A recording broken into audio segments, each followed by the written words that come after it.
Mirë, i kthehemi në studio pas paralajmërimit nga Ambasada e Shteteve të Bashkuara për rrezik të mundshëm nga Irani. Në Shqipëri ka pasur edhe një reagim nga presidenca, ku shkruhet: nisur nga interesimi i përfaqësuesve të medias për mbledhjen e Këshillit të Sigurimit Kombëtar nga ana e Presidentit të Republikës, në kontekstin e thirrjes që Ambasada e Shteteve të Bashkuara të Amerikës bëri dje, zyra e shtypit të Presidentit të Republikës e gjen më vend të sqarojë si vijon.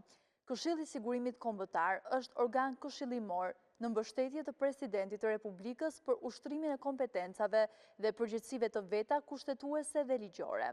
Këshilli i Sigurimit Kombëtar nuk merr vendime për çështjet që diskuton. Këshilli përbëhet nga drejtues të organeve të larta shtetërore dhe titullar të institucioneve të rëndësishme.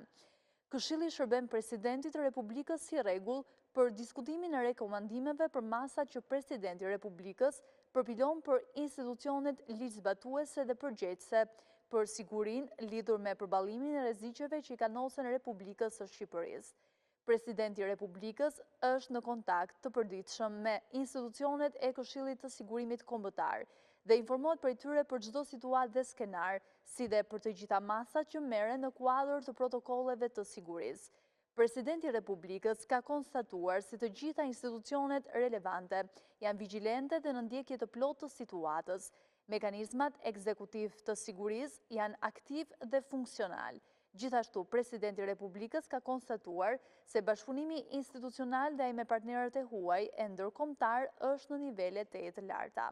Presidenti i Republikës vijon komunikim me institucionet përgjegjëse për sigurinë publike dhe kombëtare, të cilat janë në koordinim dhe bashkërendim të vazhdueshëm me partnerët tanë, si dhe në krye të detyrës për përmbushjen e detyrimeve të tyre kushtetuese dhe ligjore, ka qenë ky reagimi i presidencës pas paralajmërimit të Ambasadës së Shteteve të Bashkuara.